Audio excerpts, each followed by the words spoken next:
તો પાટણના Radhanpur marketing yard ખાતે લોકાર્પણ કાર્યક્રમ યોજવામાં આવ્યો હતો। આ કાર્યક્રમમાં કૃષિ મંત્રી જીતુભાઈ વાઘાણી, વિધાનસભા અધ્યક્ષ શંકરભાઈ ચૌધરી હાજર રહ્યા।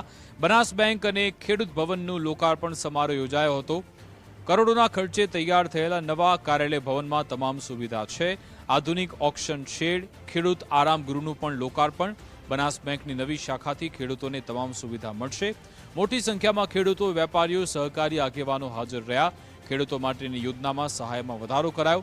રાધનપુરમાં બનાસ ડેરી દ્વારા ગોબર ગેસ પ્લાન્ટ પણ શરૂ કરવાની જાહેરાત થઈ। સોલાર શેડની સુવિધાથી ખેડૂતોના પાકને રક્ષણ મળી રહેશે તેવી વાત પણ શંકરભાઈ ચૌધરીએ કરી હતી। आज राधनपुर मुकामे बेंकना नवा मकान उद्घाटन,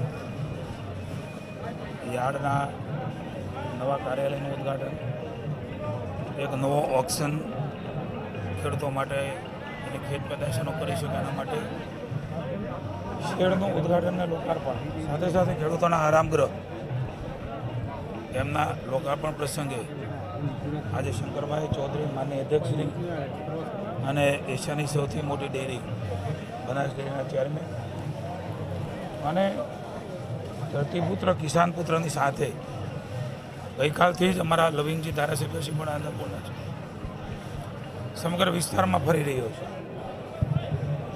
માની મોદી સાહેબને આભારી સમગ્ર ઉત્તર ગુજરાતની ધરતી એ સુજલામ સુફલામ માં નર્મદાના નીર એ ખળખળ વહેતા છે। ત્યારે રાજ્ય સરકાર માન્ય મુખ્યમંત્રી શ્રી ભૂપેન્દ્રભાઈ પટેલ અને માન્ય મંત્રી શ્રી કૃષિ મંત્રી જીતુભાઈ વાઘાણીજીને બંનેને એમણે માઇક્રો ઇરિગેશન માટે સબસિડીની અંદર ડ્રીપ અને સ્પ્રિંકલરમાં ખૂબ મોટો વધારો કરવાનો નિર્ણય કર્યો।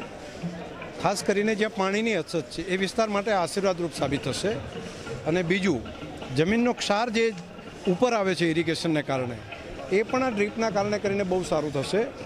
ખર્ચમાં પણ, નિંદામણ જેવા ખર્ચમાં પણ ઘટાડો થશે અને આ કામ એક અભિનંદનીય કામ છે, ખેડૂતો માટે ખૂબ ઉપયોગી કામ છે। એ રાધનપુર માર્કેટ યાર્ડમાં શેર બનાવવામાં આવ્યો છે, એટલે ખેડૂતો એનો માલ અંદર ઉતારે, વરસાદ આવે તો પલળે નહીં, મજૂર હેરાન ના થાય, ગરમીની સિઝન હોય તો પણ શાંતિથી એનો બધો વેપાર અને તોલ થઈ શકે।